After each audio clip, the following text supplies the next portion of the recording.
Bonjour Arnaud Klasfeld. Bonjour. L'Allemagne a autorisé hier les pays qui possèdent des chars lourds Léopard, notamment la Pologne, à en envoyer aux forces ukrainiennes, c'est-à-dire qu'elle a levé ce qu'on appelle la clause de non-exportation. Euh, L'Allemagne va elle-même fournir 14 chars. Dans la foulée, le président américain Joe Biden a annoncé que les États-Unis allaient envoyer 31 chars Abrams en Ukraine. Vous ne cachez pas depuis des semaines votre extrême inquiétude sur l'évolution de cette guerre. Est-ce que vous croyez que cette nouvelle étape dans la fourniture d'armes à l'Ukraine nous fait franchir un pas supplémentaire vers une issue catastrophique?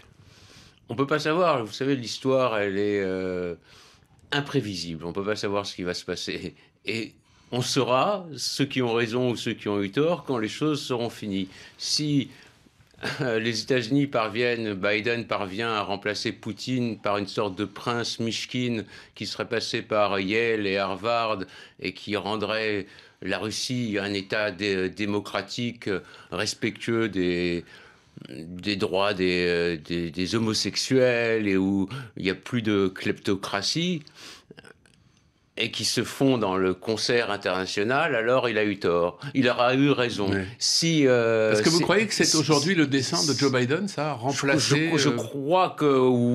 Oui, je crois qu'ils veulent faire tomber Poutine.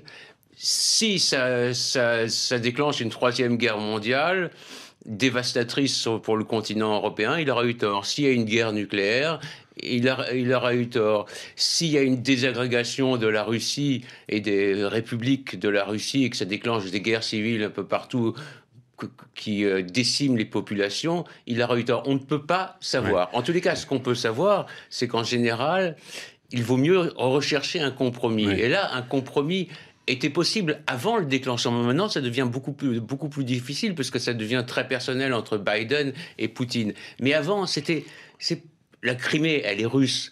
En droit international, elle est ukrainienne, mais en équité, elle est russe. Le Donbass, une solution aurait pu être trouvée pour partager les richesses entre l'Ukraine et la Russie. Donc c'était avant que le conflit devait être désamorcé. Mais on n'est plus avant, on est maintenant. Malheureusement, on est maintenant. Et alors, vous dites, Arnaud Klasfeld, je vais vous citer, les deux régimes, Kiev et Moscou, sont aussi éloignés de nos valeurs l'un que l'autre. Ils se battent fanatiquement pour le Donbass, qu'ils pourraient se partager. Ce n'est pas notre guerre. Nous devons les aider plutôt à trouver un compromis que de risquer une troisième guerre mondiale.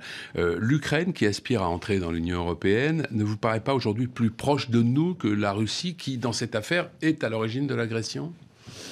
Plus proche, elle est soutenue par les États-Unis, donc elle est un peu plus démocratique d'aspect, mais elle est tout aussi corrompue que la Russie. Et en plus, elle vénère officiellement, je le dis, et ça c'est caché par les médias, elle vénère officiellement, c'est-à-dire les plus grandes avenues, il y a des statues, des jours fériés, des timbres-poste, pour des nationalistes ukrainiens qui ont combattu les soviétiques en 40, mais qui sont alliés avec les nazis et qui ont massacré des dizaines de milliers de familles juives. Eh bien, ces gens-là sont honorés. Vous parlez de Stéphane Bandera, notamment. Stéphane Bandera, Tchoukevitch, ils ont des stades à leur nom et tout ça. Comment un tel pays peut rentrer dans l'Union européenne ? Et les gens de l'Union européenne n'en parlent même pas. Ils parlent un peu de corruption, mais de ça, ils ne parlent pas. C'est une honte. Pour quelle raison ? Pour quelle raison ? C'est de l'aveuglement ? C'est pas de l'aveuglement, ça gâche leur récit. Ils veulent pas en parler parce que ça donne un peu raison à Poutine qui dit qu'il veut dénazifier l'Ukraine. Je ne dis pas que les Ukrainiens sont tous antisémites, loin de là, parce que beaucoup sont acquis aux valeurs occidentales. Mais ce point-là est un point quand même qui est essentiel pour les valeurs de l'Union européenne. Donc une telle Ukraine n'a rien à faire dans l'Union européenne si elle ne fait pas un retour sur son passé. Alors, vous parlez de solutions diplomatiques, vous dites qu'elle était possible avant, qu'elle est difficile maintenant, mais vous continuez tout de même de l'espérer.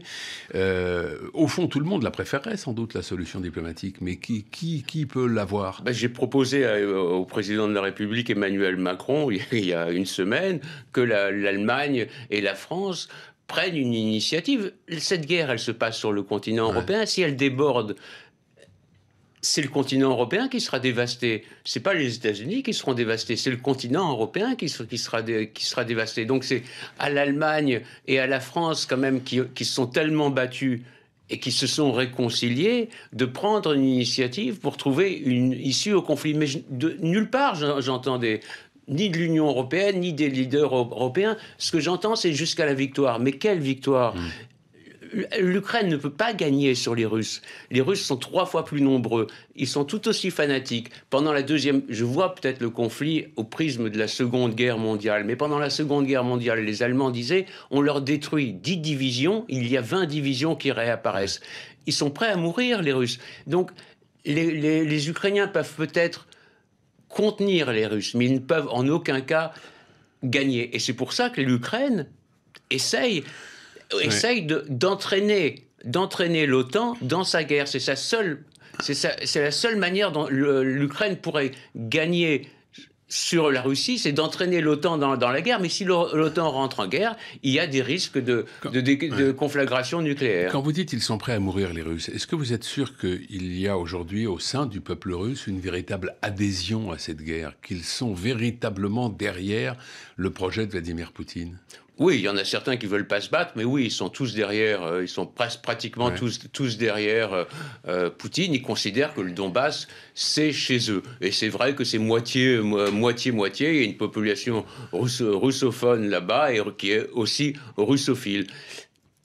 Je ne dis pas que ça appartient plus à la Russie, loin de là, ça appartient à l'Ukraine en droit international. Mais les deux pourraient trouver une solution.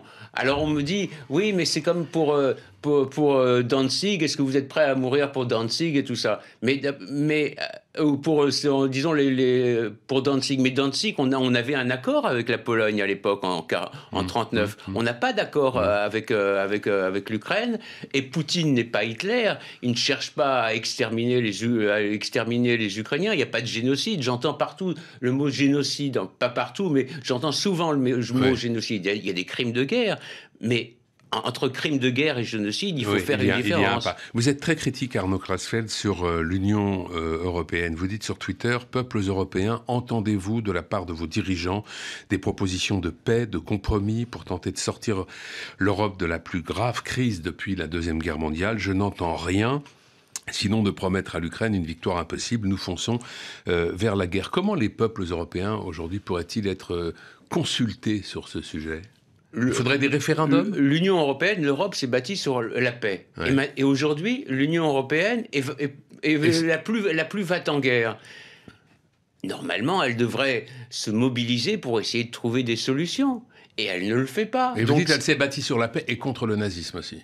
Sur la paix et contre le nazisme. Oui. Et elle ne veut pas voir dans l'Ukraine un État qui glorifie des personnes qui se sont alliées aux nazis et qui ont massacré des dizaines de familles juives. Donc il y a une forte malhonnêteté. Moi, je suis très pro-européen. J'ai toujours été pro-européen. Je suis même pour une Europe plutôt fédérale, pour d'abord un petit nombre et ensuite qui s'élargissent. Donc je ne suis pas quelqu'un qui est anti-européen. Au contraire, je suis pro-européen. Avec ma famille, avec mon père, ma mère, on a toujours défendu les valeurs européennes et l'Europe et l'Union européenne. Ouais. Vous êtes pessimiste ? Je sais pas. Je sais pas. En tous les cas, je suis pour la paix. Je ne veux pas que le continent européen... On voit les reportages sur la Première Guerre mondiale, la Deuxième, comment elle s'est déclenchée. Je faillirais à moi-même si au moins je n'essayais pas d'apporter un petit caillou à l'édifice de la paix. Merci Arnaud Klarsfeld. Merci à vous.